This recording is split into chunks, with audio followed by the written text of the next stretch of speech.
Hi friends, welcome back kitchen Kadapa. ఇవాళ మనం బొంబాయి చట్నీ ఎలా చేయాలో తెలుసుకుందాం. దీనిని పూరీతో కలిపి తింటే ఎంతో రుచిగా ఉంటుంది. కొంతమంది దోశలు వేసేటప్పుడు దోశపై బొంబాయి చట్నీ కారం పూసి వేస్తుంటారు. అలా కూడా చాలా టేస్టీగా ఉంటుంది. ఒకసారి ట్రై చేసి చూడండి. మరి ఇప్పుడు లేట్ చేయకుండా ప్రిపరేషన్లోకి వెళ్ళిపోదామా? కావలసిన పదార్థాలు: 3 టమాటాలు, 4 పచ్చిమిరపకాయలు, 2 ఉల్లిపాయలు, ఆవాలు, జీలకర్ర, కరివేపాకు, అల్లం వెల్లుల్లి పేస్ట్, 1 టేబుల్ స్పూన్ పసుపు, 1 గ్లాస్ శనగపిండి, రుచికి సరిపడా సాల్ట్. ముందుగా ఉల్లిపాయలు, టమాటాలు, పచ్చిమిర్చి సన్నగా తరిగి ఒక ప్లేట్లో పెట్టుకోండి. ఇప్పుడు ఒక చిన్న పాత్ర తీసుకొని అందులో 1 గ్లాస్ శనగపిండి వేసుకొని ఉండలు లేకుండా వేళ్లతో బాగా నలుపుకోవాలి. 1 గ్లాస్తో మంచినీరు తీసుకొని కొద్ది కొద్దిగా కలుపుకుంటూ పిండిని ఉండలు లేకుండా బాగా కలుపుకొని పక్కన ఉంచుకోవాలి.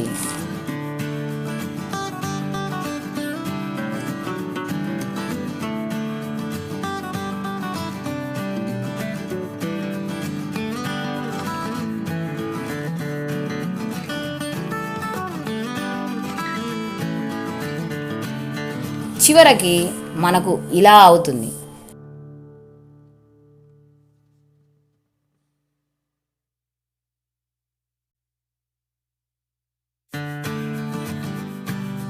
ఈ మిశ్రమాన్ని ఒక పక్కన పెట్టి స్టవ్ వెలిగించి ఒక పాత్ర పెట్టుకొని అందులో 2 టేబుల్ స్పూన్ల ఆయిల్ వేయాలి.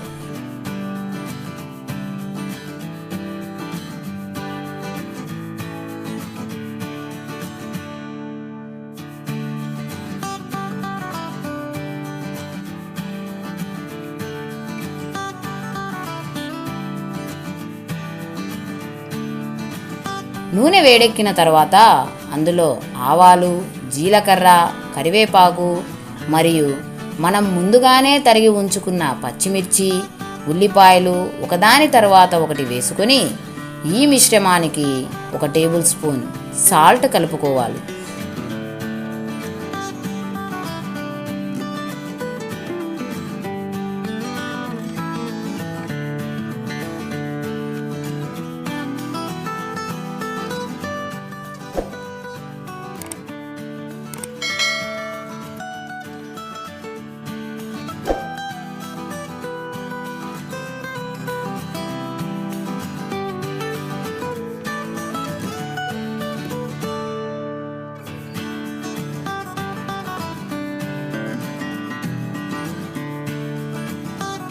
ఇప్పుడు తరిగి ఉంచుకున్నటువంటి టమాటాలు కూడా వేసుకొని ఈ మిశ్రమానికి 1 టేబుల్ స్పూన్ పసుపు, 1 టేబుల్ స్పూన్ అల్లం వెల్లుల్లి పేస్ట్ కూడా కలుపుకోవాలి.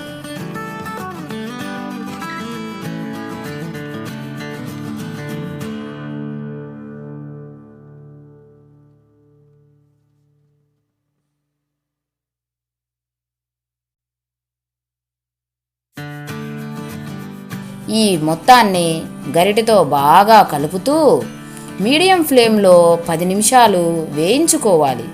మనం వేసిన ఇంగ్రీడియంట్స్ అన్ని టమాటాలకు బాగా పట్టాలి.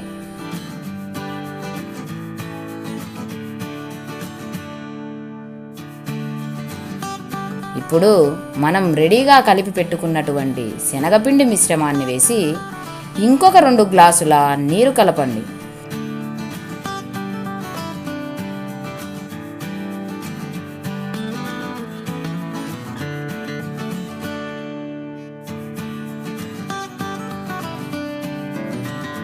ఒకసారి టేస్ట్ చూసుకొని సాల్ట్ కలుపుకోండి. దీనిని మీడియం ఫ్లేమ్లో 10 నిమిషాలు ఉడికించుకొని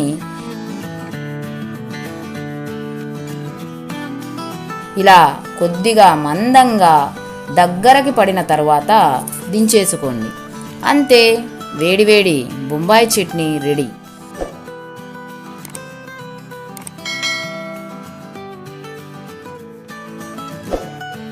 వేడివేడి పూరితో తినండి, చాలా టేస్టీగా ఉంటుంది. ఇదండి ఇవాల్టి వీడియో. మరొక మంచి వంటకంతో మీ ముందు ఉంటుంది మీ కిచెన్ కడప. Thank you.